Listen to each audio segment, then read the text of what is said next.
ನಿಮ್ಮ ಬೆಂಬಲದಿಂದ Janimurthy YouTube channel 75K milestone ನ ತಲುಪಿದೆ. ಅದಕ್ಕೆ ನಿಮ್ಗೆಲ್ರಿಗೂ ಹೃತ್ಪೂರ್ವಕ ವಂದನೆಗಳನ್ನ ತಿಳಿಸ್ತಾ ಇರೋದು. ಓಕೆನಾ? ಇದೇ ತರ ಇರ್ಲಿ ನಿಮ್ಮ ಬೆಂಬಲನೇ ನಮಗೆ ಬಲ.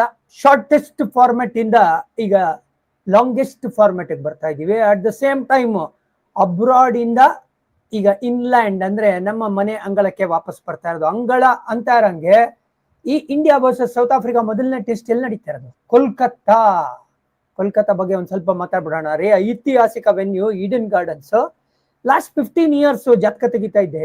ಈ ಒಂದು ಗ್ರೌಂಡ್ 7 ಟೆಸ್ಟ್ ಮ್ಯಾಚ್ ಆಗಿದೆ. ಅದರಲ್ಲಿ 6 red ball, 1 pink ball test ಆಯ್ತು. Pink ball test against Bangladesh ನಿಮ್ಗೆ ಗೊತ್ತಿರೋ ಹಂಗೆ 2.5 ದಿವಸದಲ್ಲೇ ಮುಗ್ದೋಯ್ತು.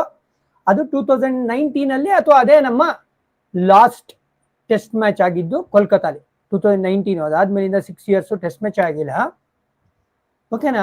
ಇಲ್ಲಿ ಏನಪ್ಪಾ ಈ ಗ್ರೌಂಡ್ ವಿಶೇಷತೆ ಅಂತ ಹೇಳಿದ್ರೆ, ನೀವು ಯಾವುದೇ ಇಂಡಿಯನ್ ಗ್ರೌಂಡ್ ಕಂಪೇರ್ ಮಾಡಿದ್ರೆ ಫಾಸ್ಟ್ ಬೌಲರ್ಸ್ಗಳು ಮ್ಯಾಕ್ಸಿಮಮ್ ವಿಕೆಟ್ಸ್ ಎಲ್ಲಿ ತೆಗ್ದಿದ್ದಾರೆ, maximum number of wickets, percentage of wickets ಅಂದ್ರೆ ಅದು ಕೋಲ್ಕತ್ತಾಲಿ 61%, ಅಂದ್ರೆ 97 wicket 6 red ball test match ಅಲ್ಲಿ ತೆಗ್ದಿರೋದು ಫಾಸ್ಟ್ ಬೌಲರ್ಗಳು. ಅಂದ್ರೆ ಇಲ್ಲಿ ಫಾಸ್ಟ್ ಬೌಲರ್ಗಳಿಗೆ ಒಂದು ಹಂತಕ್ಕೆ ಅನುಕೂಲ ಇದೆ ಅಂದ್ರೆ ಕರೆಕ್ಟ್ ಆಗಿ ಮಾಡಿದ್ರೆ. ಆಮೇಲೆ ಈಗ ಮಾಹಿತಿ ಪ್ರಕಾರ ಏನ್ ಗೊತ್ತಾ, ಪಿಚ್ಚು ಜಾಸ್ತಿ ಗ್ರಾಸ್ ಇಲ್ಲ ಅಂತ ಮಾಹಿತಿ ಬರ್ತಾ ಇರೋದು.